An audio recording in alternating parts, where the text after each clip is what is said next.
Welcome back to Handyman in the Movies. Today I am in a very boring work background because it's a weekend and my wife has friends over. And we have a very small apartment, and that's that. Anyway, while I was exiled from my home, I decided a good use of my time would be to talk about a movie that I love and to recommend it to you all. And so today I wanted to talk about Night of the Hunter from 1955. I'm doing the video in black and white as kind of a homage since this is in black and white, and also because at least it makes it somewhat visually interesting if there's nothing going on in the background for it to be black and white. At least I hope. Anyway, Night of the Hunter, directed by the great actor Charles Laughton. He was in a ton of stuff. He was the Hunchback of Notre Dame. He was in Witness for the Prosecution, which is the thing that I most remember him for.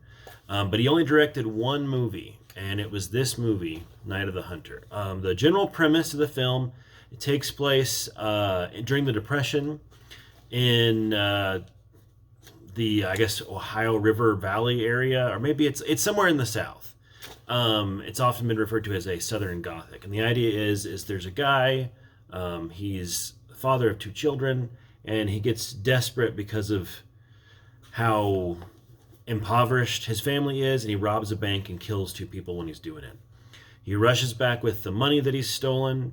He gives the money to his children. He hides it, and in case you haven't seen it, I won't say where he hides it because it's a big part of the movie, and gets arrested and he gets executed. And while he's in jail, there's this, they used to call them Bluebeards. It's these people that would, these guys that would seduce widows for their money and then kill them. And I guess it was a recognizable phenomenon because we have a name for it. But this particular Bluebeard is played by Robert Mitchum, and he is a preacher, which makes the whole movie a little more interesting, as it has a religious angle to it. He is a wolf in sheep's clothing, as it is called in the very beginning of the film. And he learns about this money from being in jail with the dad, and as soon as he gets released and the dad gets hung, he is off to seduce the mom, played by Shelley Winters, and to find the money. So, and it goes from there. The really interesting things about this movie that have been talked about over and over again are the visuals by cinematographer Stanley Cortez, who shot Magnificent Ambersons with Orson Welles. And the visuals are amazing, but you know what? I'll let you discover those when you watch them. It's actually for free on Tubi and Pluto and a bunch of other places. If you want to get fancy, there is a Criterion Collection DVD and Blu-ray.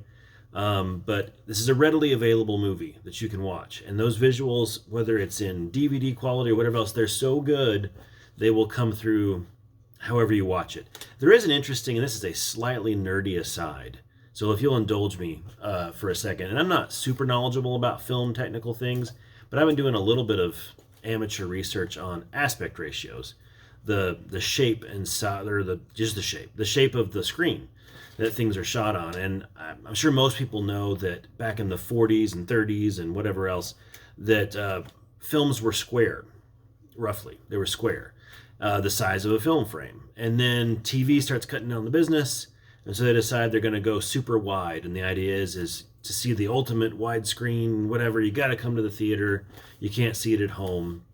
But the issue with that is in the mid-50s, right when this movie's coming out, is this Wild West time for aspect ratios, when companies, in an effort to go wide, are taking movies that are already being shot for the square aspect ratio and saying, well, you're widescreen now. And there's this mad dash to figure out what all these movies should be. And the documentation is not perfect for these. So there's an interesting case study that I saw on YouTube for a movie called The Country Girl, which it was this same instance. It was started off filming in the regular Academy square ratio, and then halfway through or sometime through, they were like, you're widescreen now. And so the whole movie is framed very oddly. And now the documentation's not perfect, so we don't know exactly, is it supposed to be 1:8:5:1, which is what we know of as like almost the shape of your television at home, your widescreen television, pretty close. There's 1:66:1, which if you were to watch it on a regular TV would have black bars at the side. That's the European widescreen ratio or whatever. And then there's the regular square. So The Country Girl has been shown for years, just regular square. And there is the restorationists who work for Paramount. We're talking about how they tried to do it in 185 because some of the documentation said 185, but it was just way too tight. You know, people's heads were getting cut off and whatever else. So they went for 166, which gives you a little bit more space like that. And it's a really interesting case study because there's some people online who hate the 166 and think they did it wrong. The 185 looks to me, I think they did a pretty good job selling their case. So anyway, point being, for the film nerds amongst us, debating these things is a lot of fun. And this is a movie that I don't have any documentation on, but the Criterion Collection Blu-ray and DVD that came out was 166. So you have a little bit more headroom inside things. And then Kino Lorber puts out a 4K that's 185. And to my eyes, with these compositions, they look a little squeezed in 185. But again, that could just be the fact that I'm used to watching it in 166. And I'll do you one better. I used to own the DVD, which was the full frame square, and I thought that looked really good too. So what was originally intended, what it was originally shown in theaters, that stuff is kind of lost to history on some of these, and we kind of have to figure it out. And I'll be honest, I just think it's fun that we have different ways to watch it, and you can kind of compare. Anyway, all of that aside, that's the film. Everybody's clicked off. The 4 people that have watched this have now gotten so bored they went to a diabetic coma and have left the video. But you know what? That's not. Sometimes I just do this just to get my thoughts out because I'm bored and I can't go home. So,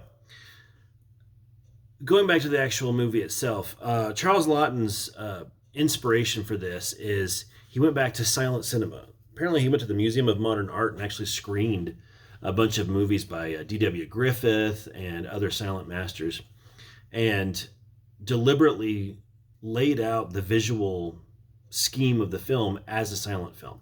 And there's things in there you'll see that at the time were unusual, like irises that go in and stuff.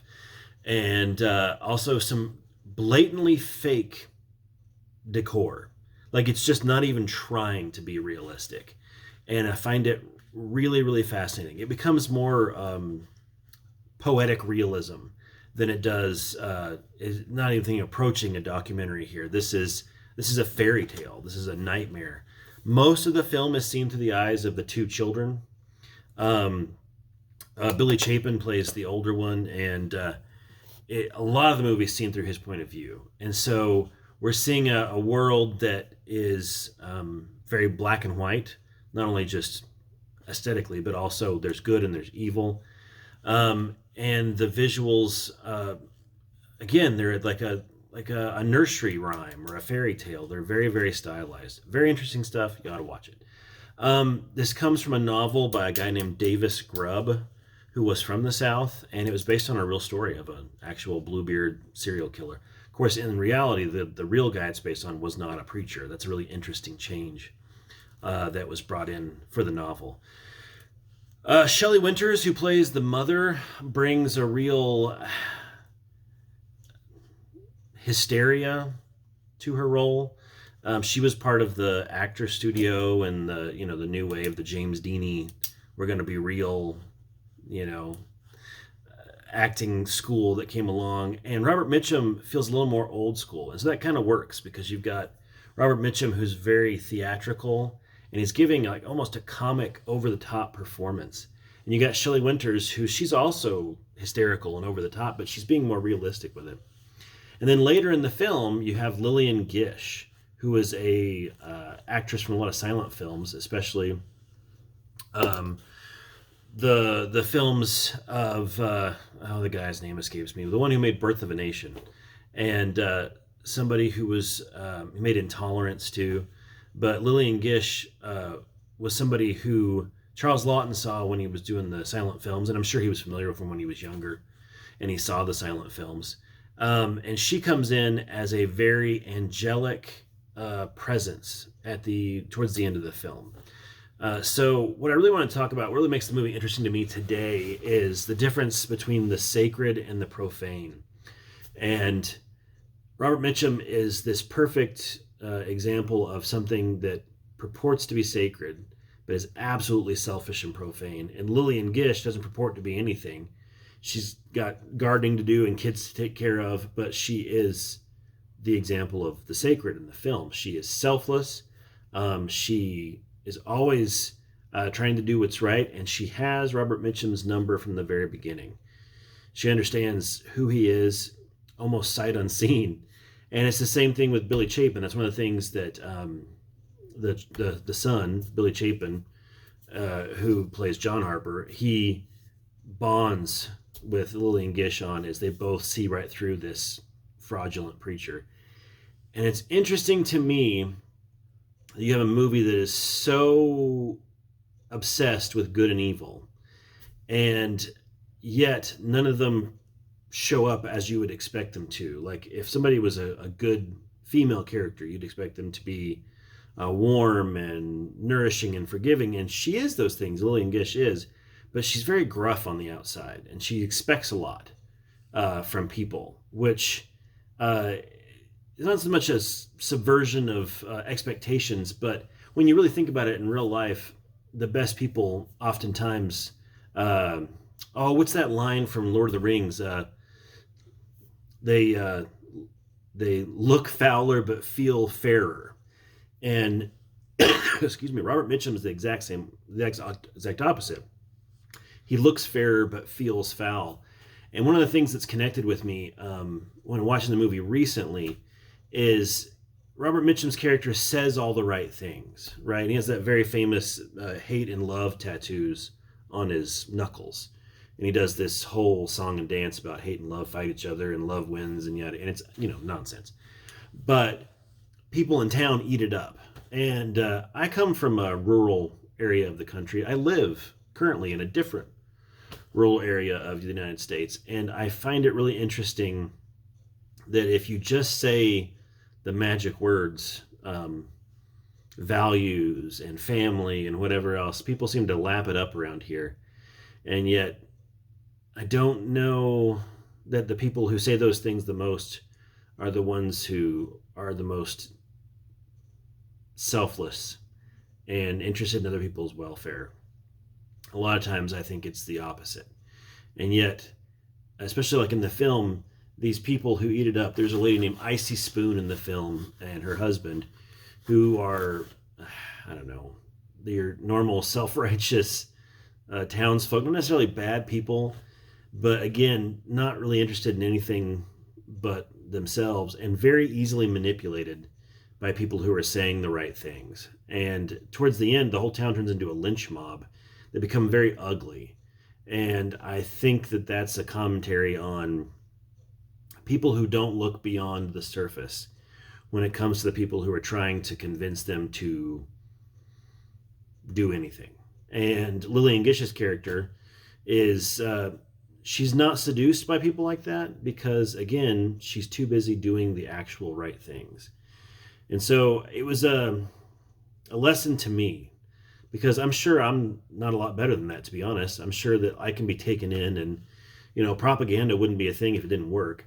And there are things in my life that I've believed and that I've gone in for that are probably not the best things, and I've rethought and whatever else. So I'm trying my best not to be judgmental of that, but it's good to be aware of that. And Night of the Hunter seems prophetic in the way that it highlights that issue. Anyway, I've talked a lot about nothing here, and one of the reasons I haven't done videos as much is sometimes I get bored hearing my own voice. But I did have that thought that this is a movie that has a lot to tell us today. And I'm not speaking about anything even specifically. I'm just talking in general. There are so many people that want our attention and want us to give them money or to vote for something or them or whatever else on any sides of the aisle and whatever else. And I just think it pays to be skeptical. And it pays to pay attention to your own life and your own household. And yeah, those are the thoughts that come in. So, that's what art does. Good art makes you think about your own life and what you should be doing or should not be doing. And I think looking at things as black and white or as good and evil sometimes can be a healthy adjustment. There is not so much my truth or your truth, there is the truth. And I think we get away from that when we can't tell what the truth is anymore, we're in trouble. And I think we can tell what the truth is, though. That's why I'm not disturbed by that. I think there's plenty of Lillian Gishes out there who would, slap us around and say, hey, we'll get to work. There's things to be done in your own household, in your own community, and stop worrying about it and start working. So it's great art. I was put onto this movie by the AFI Top 100 Thrillers list. It is very scary, especially for younger people, but I think it's a great, depending on the nature or age of the child or the disposition of the child, it's a great baby's first horror film. Because it's seen through the eyes of a child, I think they'll relate to it. I didn't see it till I was a late teenager. But yeah, I think put this one on your list. It's really, really good. It is, you need to go into it expecting it to be stylized. The performances are theatrical. They're not realistic. The decor and the cinematography is theatrical. It's not realistic. But if you can get on this movie's wavelength, it has a lot to tell us and a lot to say.